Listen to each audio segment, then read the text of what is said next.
Shalom. यूहन्ना 1:14 में लिखा है, और कलाम मुजस्सिम हुआ और फजल और सच्चाई से मामूर होकर हमारे दरमियान रहा।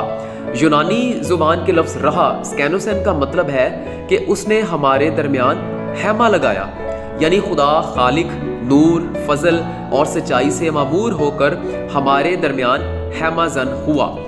हैमा एक ऐसा इस्तारा है जो हमें हैमा इज्तिमा की तरफ ले जाता है, जो पुराने अहदनामा में खुदा के लोगों के लिए इबादत गाह था, जिसकी छत पर एक जानवर की खाल का गलाफ था जिसे बाइबल में तहस का नाम दिया गया है। ये इंतहाई सादा सी खाल थी जिसे देखने में कोई कशिश ना थी, ताहम वो खैमा जो बाहर से सादा लेकिन अंदर से इंतहाई पुरकशिश और रिच था। खैमा के अंदर सोना चांदी तख्लीकी फनकारी प्रस्तिश के खूबसूरत जज्बात इलाही हजूरी आसमानी चीज़ों का साया और खुदा का जलाल था। यसू भी कुछ ऐसा ही था जो हमारे दरमियान जिस्म के खैमा में आया।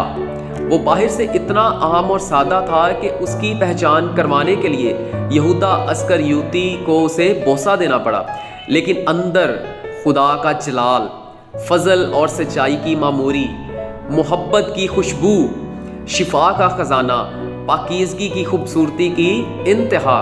बाज़-औक़ात तो उसकी सूरत इलाही सूरत जलाल की झलक दिखाई देती है। पहाड़ पर जब उसकी सूरत बदल गई, उसका चेहरा सूरज की मानित चमका और उसकी पोशाक नूर की मानित सफ़ेद हो गई।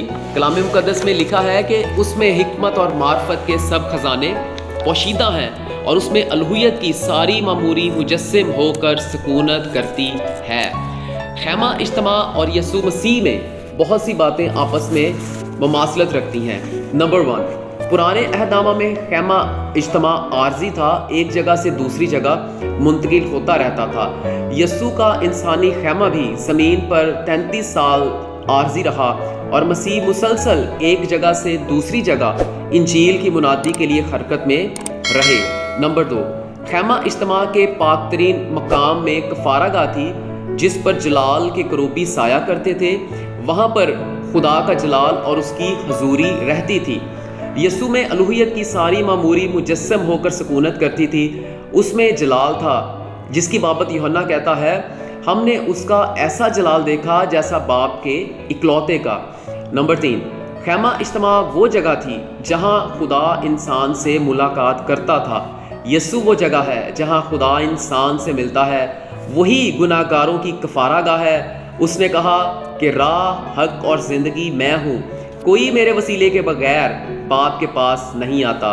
नंबर 4, खैमा इज्तिमा बनी इसराइल के तमाम कबीलों के दरमियान में था, गोया ज़िंदगी खैमा इज्तिमा के हवाले से थी। यसू आज ईमानदारों की ज़िंदगी का मरकज़ है।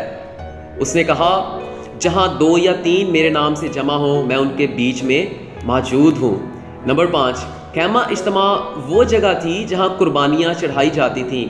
यसू मसीह खुद एक बेगुनाह बेऐब बर्रा है जो दुनिया के गुनाहगारों के लिए कुर्बान हुआ। नंबर 6, खैमा इज्तिमा वो जगह थी जहाँ खुदा की प्रस्तिश होती थी और सरदार काहिन साल में एक बार पाक तरीन मुकाम में जाता था।